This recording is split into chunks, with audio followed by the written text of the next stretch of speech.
Hello students, इस बार के video में आपका है property of addition of integer. यानी इंटीजर का जो एडिशन होता है उसमें जितने भी प्रॉपर्टी होते हैं उनमें से कुछ प्रॉपर्टी मैं बताने जा रहा हूँ। तो पहला देखिए क्या है, क्लोजर प्रॉपर्टी ऑफ एडिशन। यानी कि क्लोजर प्रॉपर्टी होता क्या है एडिशन का, यानी जोड़ का जो क्लोजर प्रॉपर्टी होता है योग का, वो हम लोग पढ़ने जा रहे हैं। तो पहला देखिए क्या है, the sum of two integers is always an integer. यानी कि दो इंटीजर को अगर हम कभी भी जोड़ें तो उसका हमेशा इंटीजर ही प्राप्त होता है। एग्जाम्पल के तौर पे दिखाया गया है कि 5 और 4 दो इंटीजर है, इसको अगर हम जोड़ते हैं तो 9 आता है, जो कि क्या है एक इंटीजर है, विच इज एन इंटीजर। 4 में 8 माइनस करते हैं अगर हम लोग तो -4 बचता है, जो कि एक इंटीजर है। यानी कि अगर हम दो इंटीजर को जोड़ें, किसी भी तरह से जोड़ें, तो उसका आंसर जो आएगा वो इंटीजर ही होगा। ठीक है। दूसरा है commutative law of addition. Commutative law में क्या है, दिखाया गया है कि if a and b are any two integers then a plus b बराबर b प्लस a। यानी a और b बराबर होता है b प्लस a का। तो इसका ऐसे अगर हम लोग डिफिनीशन के तौर पे समझे, कर रहे हैं कि दो इंटीजर अगर हम लोग लेते हैं और उसको किसी भी क्रम में जोड़ते हैं, क्रम मतलब पहले a को रखेंगे या पहले b को रखेंगे तब जोड़ेंगे, तो ऐसे में दोनों का मान एक जैसा होगा। जैसे कि 2 और 3 को लेते हैं तो 2 और 3 को जोड़े 5, तो 3 को पहले रख के भी जोड़ते हैं तो 5 ही आएगा। यानी इन दोनों का मान आपस में बराबर है। अब associative law of addition. Associative law में देखिए क्या है, इसका कहना है कि अगर 3 इंटीजर्स है, तीनों इंटीजर्स को अगर अलग अलग ग्रुप बना करके जोड़े तो आंसर समान आएगा। यानी देखिए a और b को हम साथ में रखे हैं, बाद में c को रखे हैं, इसमें a को पहले रख दिए, b और c को एक साथ रख दिए, तो ऐसे जोड़ने पर अगर समान मान प्राप्त होता है, इसका मतलब ये एसोसिएटिव लॉ है। तो यहाँ कह रहा है कि मान लेते हैं 2 है, -3 है और 4 है।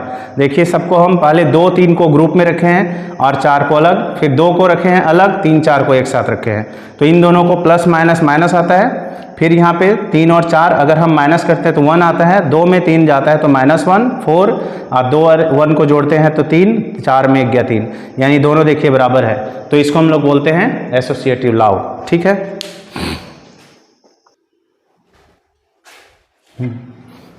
अगला प्रॉपर्टी है existence of addition identity.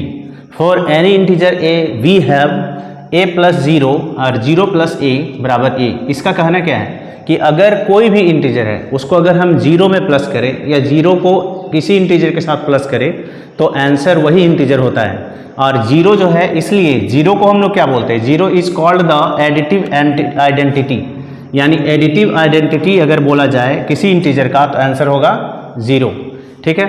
Example भी दे दिए हैं, 9 प्लस 0 बराबर 9 होता है। फिर अगर हम इसको उल्टा करके यानी 0 में 9 को प्लस करें तो भी 9 ही आएगा।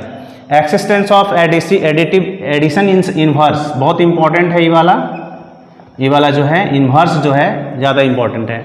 तो इसका देखिए डिफिनीशन भी यहाँ दिया हुआ है, the sum of an integer and its opposite is 0। यानी कोई भी अगर हम इंटीजर लेते हैं और उसके ऑपोजिट को उसके साथ प्लस करते हैं तो आंसर आता है 0। ठीक है। ये हो गया आपका एक्सिस्टेंस ऑफ एडिशन इनवर्स, इसी को कहते हैं। यानी किसी भी इंटीजर को उसके ऑपोजिट के साथ प्लस करेंगे तो आंसर 0 आएगा। किसी इंटीजर के लिए अगर हम a इंटीजर लेते हैं तो a में -a यानी उसके ऑपोजिट को अगर हम प्लस करते हैं तो आंसर आता है 0। तो the opposite of an integer a, अगर a का ऑपोजिट लिखा जाए तो -a होगा और -a का ऑपोजिट लिखा जाए तो a होगा। ठीक है। जैसे एग्जांपल हम यहाँ दिए हैं 5 प्लस माइनस, तो 5 - 5 बराबर 0। The opposite of 5 is -5 and the opposite of -5 is 5। ठीक है। तो यहाँ एडिशन ऑफ जो इसको बोल रहे हैं हम लोग एक्सिस्टेंस ऑफ एडिशन इनवर्स, तो इसका एक फॉर्मूला होता है, इनवर्स निकालना होगा तो